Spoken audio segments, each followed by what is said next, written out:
Hello डिस्टेंट्स, डेगन online institute channel में आप लोगों का बहुत बहुत स्वागत है। और आज हम बात करेंगे हमारे इस लेक्चर के अंदर जो हमने फोर्थ चैप्टर जो स्टार्ट कर रखा है 12th का, तो उसके कुछ जैसे 2-3 डेरिवेशन लास्ट बच जाते हैं, तो सेकंड लास्ट डेरिवेशन के बारे में हम लोग बात करेंगे। इसके अंदर हमारे पास जो टॉपिक है वो जो हेडिंग पॉइंट है आपको इस प्रकार से आएगा कि किसी भी जो आपके संधारित्र है उस संधारित्र के अंदर संचित ऊर्जा होती है, तो उस ऊर्जा की वैल्यूज़ को हम किस प्रकार से फाइंड आउट करते हैं, तो उन चीज़ों के बारे में। ठीक है बच्चों।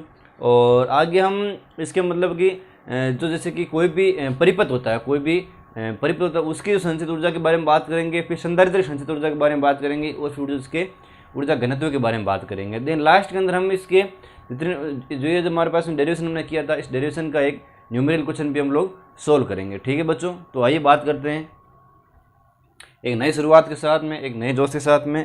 हमारे पास में जो हेडिंग पॉइंट आएगा कि संधारित्र की संचित ऊर्जा,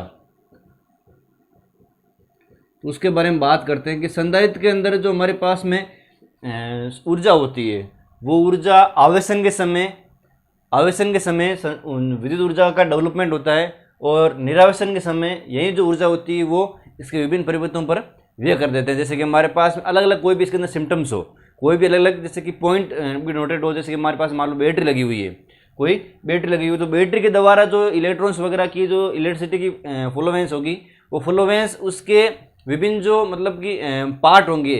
जैसे कि एक तो चालक के अंदर कुछ अलग अगर मान लो मोटा तार है तो उसके अंदर भी व्यय होगा, कुछ और भी उसके अंदर जैसे कुंजी वगैरह लगी हुई है, या फिर कुछ और हमारे पास में गैल्वेनोमीटर वगैरह लगे हुए, तो उसके विभिन्न परिवर्तनों पर वो क्या कर देता है, एनर्जी को व्यय कर देता है, खर्च कर देता है, कहने का मतलब है। ठीक है, तो इसके अंदर हम बात करेंगे कि किसी परिपथ में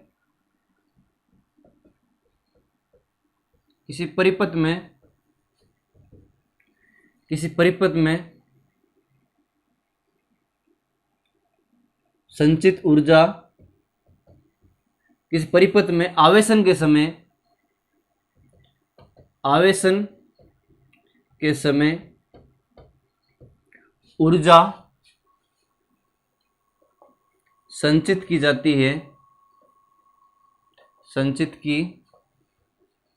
है तथा निरावेशन के समय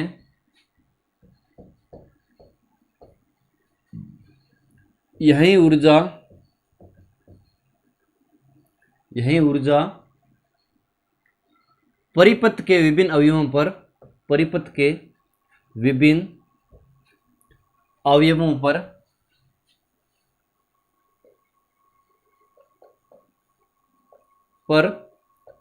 व्यय कर दी जाती है, परिपथों पर विभिन्न अवयवों पर व्यय कर दी जाती है। ठीक है बच्चों, तो यही प्रोसेस आपको क्या कहलाता है, उसकी संचित ऊर्जा के रूप में कहलाता है। ठीक है, तो ये जो संचित ऊर्जा है हमारे पास वो किस प्रकार से प्राप्त होती है, तो उसको प्राप्त करने के लिए हम मेजरली देखेंगे। हमारे पास में जो कहने का मतलब है कि इस संधारित्र अंदर क्या होता है कि माना कि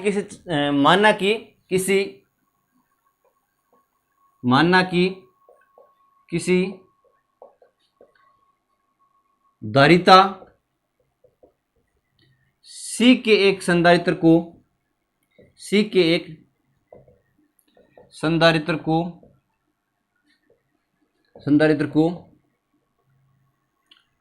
उसकी उदासीन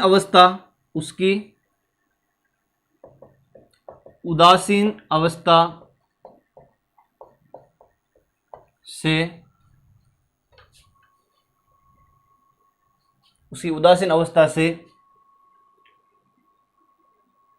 Q आवेश तक आवेशित किया जाता है,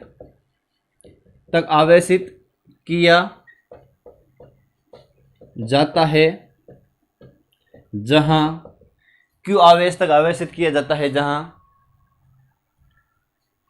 जहां इसका विभवांतर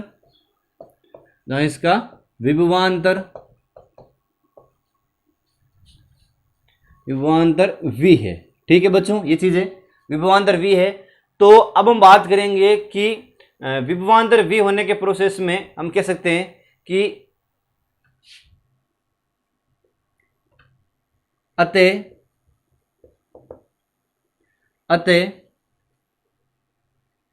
आवेशन की इस प्रक्रिया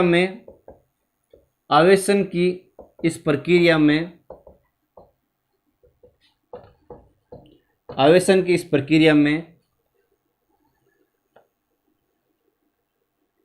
परिपथ में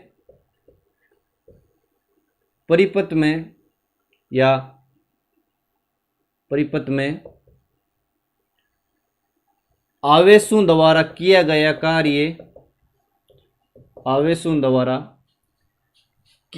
कार्य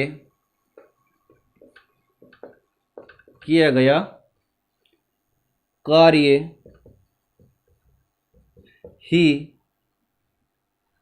विद्युत आवेशों के द्वारा किया गया कार्य ही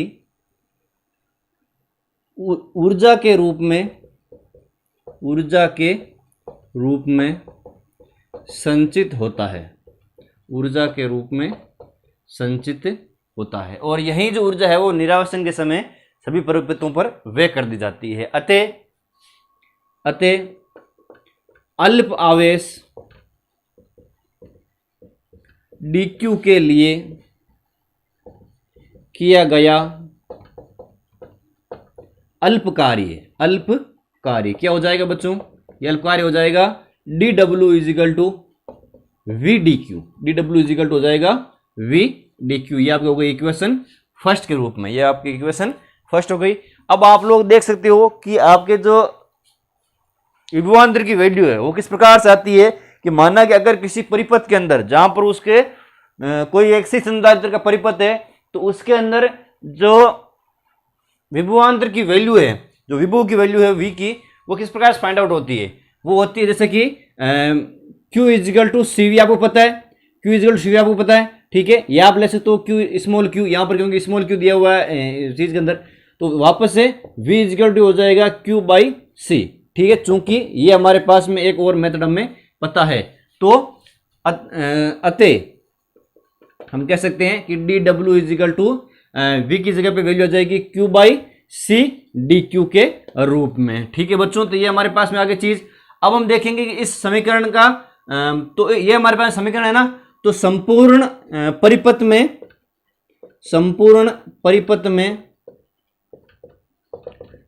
में किया गया कार्य जो होगा वो हो जाएगा कि w इजिकल टू इंटीग्रेशन 0 से w dw, ठीक है बच्चों। ये चीज है।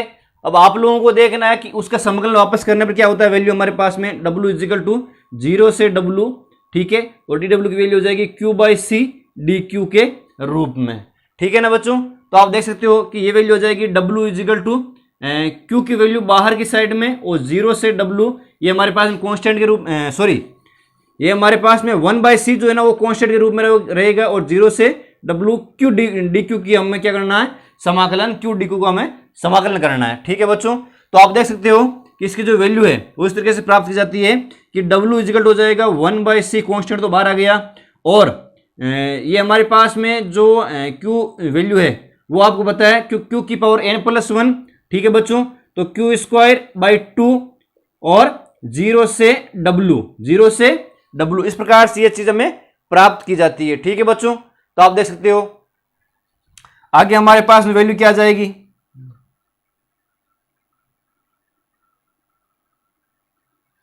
देखो वापस से 2 को बाहर ले लो, w equal to 1 by 2c। तो देखिए बच्चों कि हमारे पास में ये जो वैल्यूज है वो क्या किस प्रकार से आ जाएगी, क्यू स्क्वायर बाई 2c के रूप में आ जाएगी ना।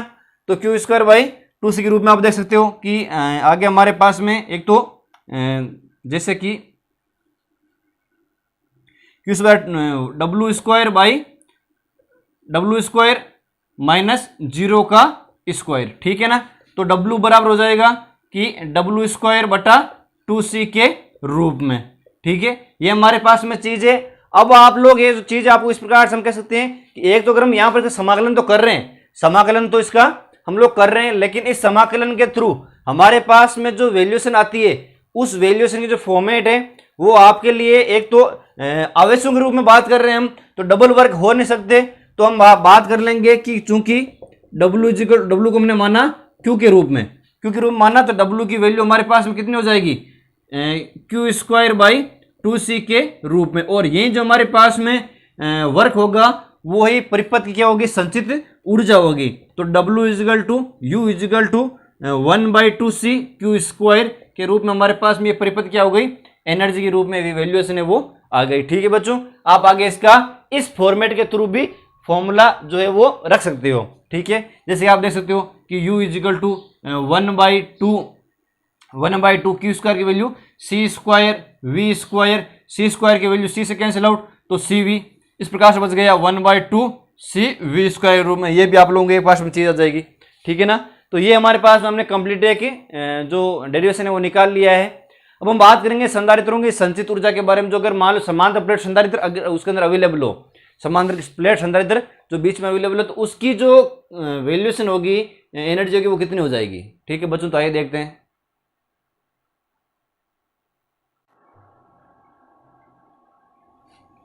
बच्चों अब हमारे पास आ जाएगा समांतर प्लेट संधारित्र के बीच में संचित ऊर्जा, समांतर प्लेट संधारित्र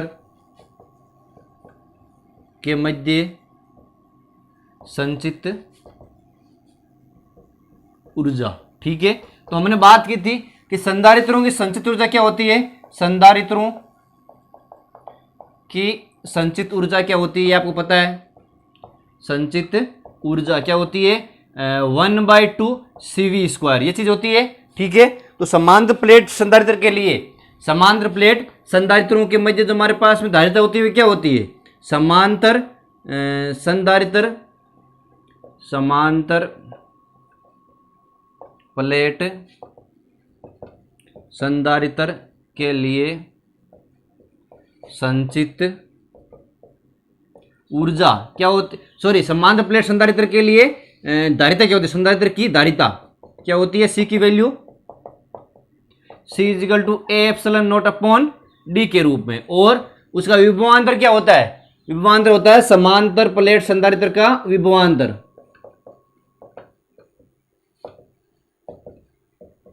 संधारित्र का विभवांतर क्या होता है बच्चों, विभवांतर होता है V इजिकल टू E गुणा डी के रूप में। आपको पता है कि ए जो होता है वो दोनों प्लेटों के मध्य क्षेत्रफल होता है, डी जो होता है वो दूरी होती है प्लेटों के मध्य, एप्सिलॉन जो होता है वो निर्वात की विद्युतशीलता होती है, वी विभवांतर होता है, ई विद्युतशीलता होता है, और डी भी एक तरह की दूरी होती है।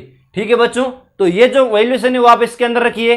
ठीक है, तो एनर्जी आपको पता है कि U इजिकल टू हो जाएगी 1/2, C की वैल्यू क्या है, C की वैल्यू है ए एप्सिलॉन नॉट अपॉन डी के रूप में, और V स्क्वायर की वैल्यू क्या है, E गुणा डी का होल स्क्वायर के रूप में। ठीक है ना, तो ये आप लोग देख सकते हो कि U इजिकल टू हो जाएगा 1/2 a epsilon naught upon D और E स्क्वायर गुणा डी स्क्वायर के रूप में। ठीक है ना, तो आप लोग देख सकते हो कि डी की वैल्यू कैंसिल आउट हो जाएगी एक डी से, तो ये वैल्यू बच जाएगी U equal to 1/2 a epsilon naught E square D के रूप में। ठीक है, तो आप लोग इस प्रकार से वैल्यू प्राप्त कर सकते हो।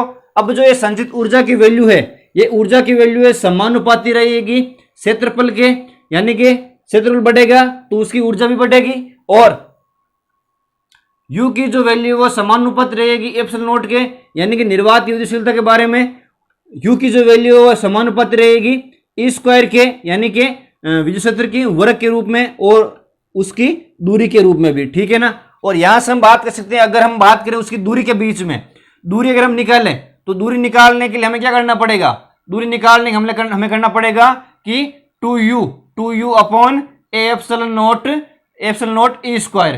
ठीक है ना, और ये तो हमारे पास में हो गई समांतर प्लेट संधारित्र के लिए जो दूरी की हम वैल्यू ज्ञात करते हैं उसके बारे में सूत्र। ये बात आप लोगों को ध्यान रखना है बच्चों, क्योंकि इस तरीके के क्वेश्चन जो है बहुत इंपॉर्टेंट होते हैं और क्वेश्चन बन भी जाते हैं। ठीक है ना, तो ये हमारे पास में हो गई, और हम क्या निकाल सकते हैं इससे, और हम आगे निकाल सकते हैं इससे विद्युत क्षेत्र की वैल्यू भी।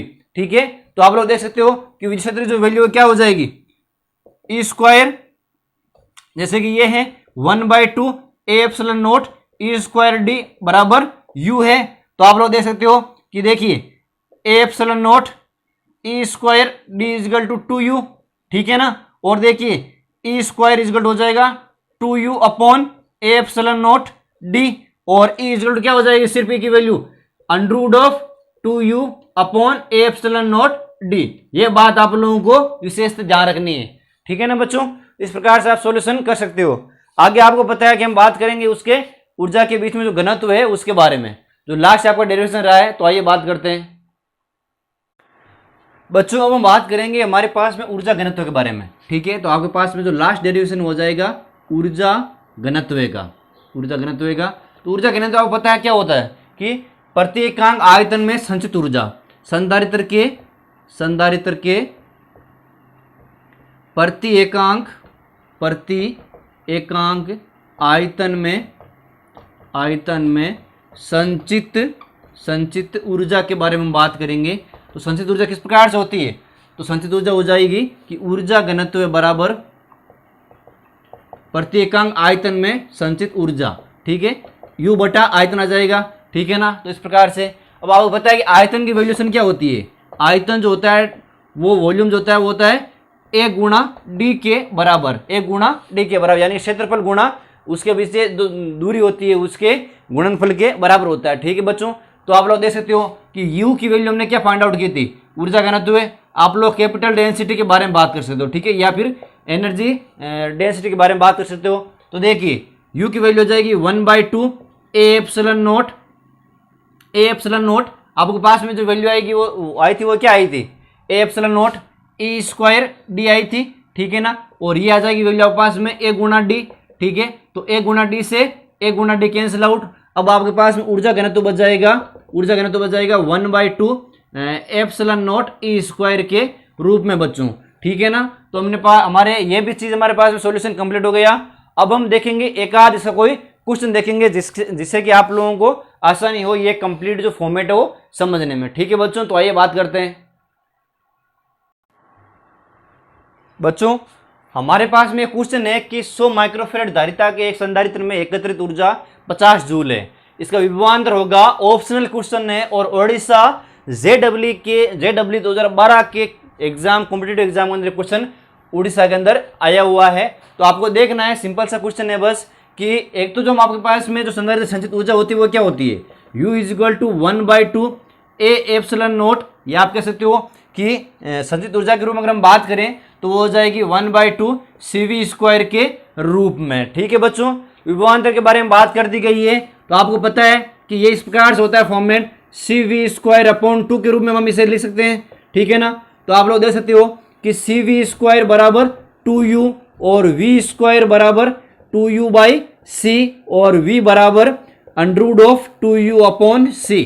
इस प्रकार से हमें चीज करनी है। हमारे पास में जो कुछ भी क्वेश्चन के अंदर गिवन है वो चीज आप एक बार यहां पर रख दो, ठीक है ना। तो देखिए V इक्वल हो जाएगा √2 इंटू U की वैल्यू 50 बटा C की वैल्यू, संधारित्र की वैल्यू क्या है, संधारित्र की वैल्यू है 100 माइक्रोफैराड है। तो आप लोग देख सकते हो कि 10⁻⁻6 होता है, ठीक है ना। तो इस प्रकार से क्वेश्चन आ गया। अब आपको पता है विभवांतर ज्ञात करने के लिए V इक्वल हो जाएगा √2, जैसे कि आपको पता है कि 100 होता है ऊपर की वैल्यू, जब 50 को 2 से गुणा करेंगे तो और ये भी हो जाएगी 100 और यहाँ हो जाएगा 10⁻6 -6 नीचे तो ऊपर जाएगा तो +6 हो जाएगा, ठीक है बच्चों। तो आप देख सकते हो कि V इक्वल हो जाएगा 100 से कैंसिल आउट और 10⁻6 का अगर हम अंडर ऑफ करें तो ये एक तरह से सम संख्या है। तो V इक्वल हो जाएगा 10⁻3 बराबर 1000 वोल्ट के रूप में, ठीक है बच्चों। तो ऑप्शन आपका जो C ऑप्शन है बच्चों वो क्या है, एकदम सही है, ठीक है ना। तो इस प्रकार से आप लोग क्वेश्चन ये कर सकते हो। तो इस प्रकार से हमने एक कंप्लीट लेक्चर को एक बना लिया है और जल्द ही हम जैसे कि बात करेंगे इसके कुछ ना कुछ और कॉम्पिटिटिव क्वेश्चन के बारे में, कुछ और मोस्टली जो प्रीव्यू क्वेश्चन आ रहे हैं जैसे कॉम्पिटिशन एग्जाम के अंदर, उसके बारे में बात करेंगे। आप लोगों को एक सीडी पे देंगे, अपलोड करेंगे, जो भी आपको वो क्या करनी है, सोल्व करनी है, ठीक है बच्चों। तो मिलते हैं नेक्स्ट वीडियो के अंदर, तब तक के लिए जय हिंद जय भारत।